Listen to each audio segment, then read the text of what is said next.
on the knitting board involves increasing and decreasing of the amount of stitches that you have on the pegs. When you reduce the amount of stitches you have on the peg, your piece will get smaller.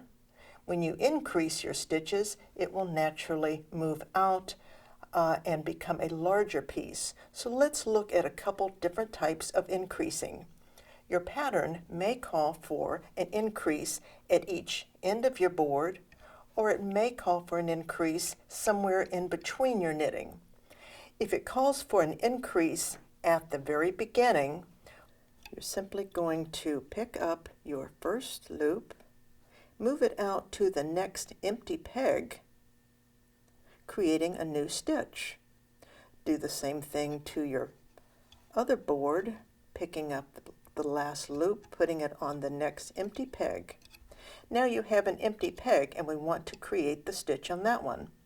What you're going to do is simply pick up the loop from the next stitch that was dropped off, which is sitting right back behind it. You pick that up and then you just move it out to the empty peg, creating that stitch. Let's do the same thing to the back one. Pick up that last dropped off loop, bring it out and bring it to the empty peg. You have now filled in all of your pegs and you have one extra stitch.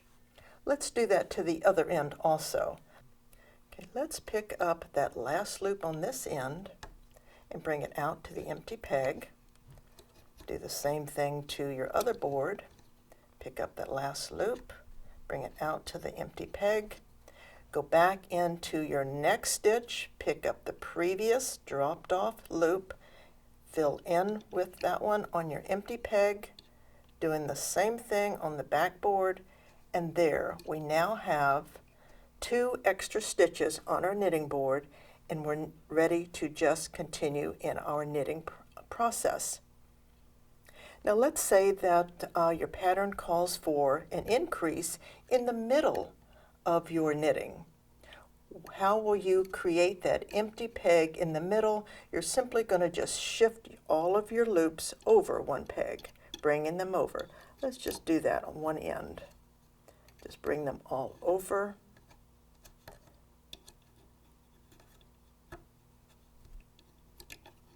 Let's say we want to do that increase right here.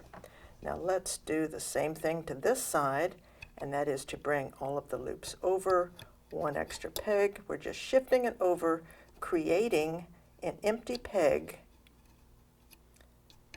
And there we have an empty peg in the middle of our knitting.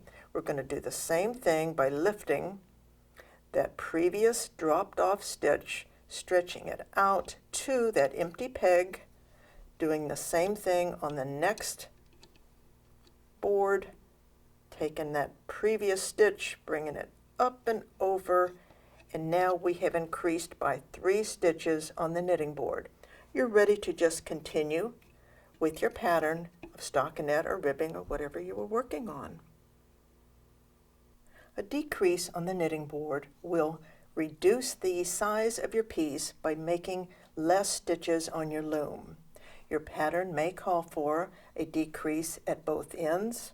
It may call for a decrease somewhere in the middle of your knitting. Let's look at how you would do a decrease at the end of your board. Now you can do it simply by decreasing with the first stitch, or you can actually do your decrease inside a little bit. Depends on the piece that you're making, but let's look at just a basic decrease. That means to simply take that first loop and put it on your second peg. Do the same thing to the other side by lifting that loop up and over and putting it on the second peg. Now your second peg has 2 loops on it, but this one is empty. You've decreased by that one stitch. Let's do the same thing to the other end. Just pick up that end loop, put it on the next peg. Do the same thing on the back board. Simply pick up that last loop and put it on the next inside peg. There we have reduced our knitting by 2 pegs.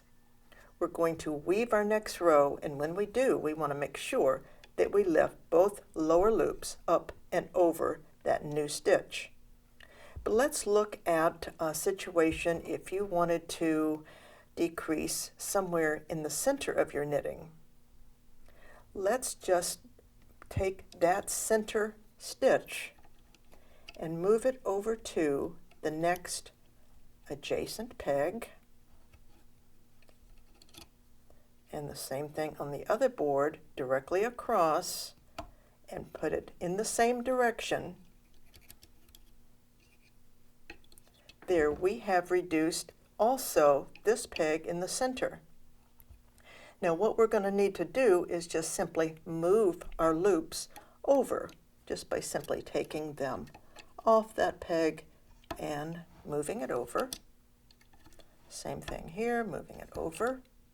Now this can be done also by many different pegs if you're reducing by a large amount of stitches. And that can be done sometimes when you're making brim of hats or other little pieces that get narrow right suddenly and by a lot of pegs. Make sure you move in both of those over. You might have to do them one at a time. Okay, there's one, and then there's two. Both of those, there we have it. Now we have reduced our knitting by 3 stitches. We have 2 loops on the first, 2 loops in the middle, and 2 loops at the end. Our next row we'll put a weave onto every peg,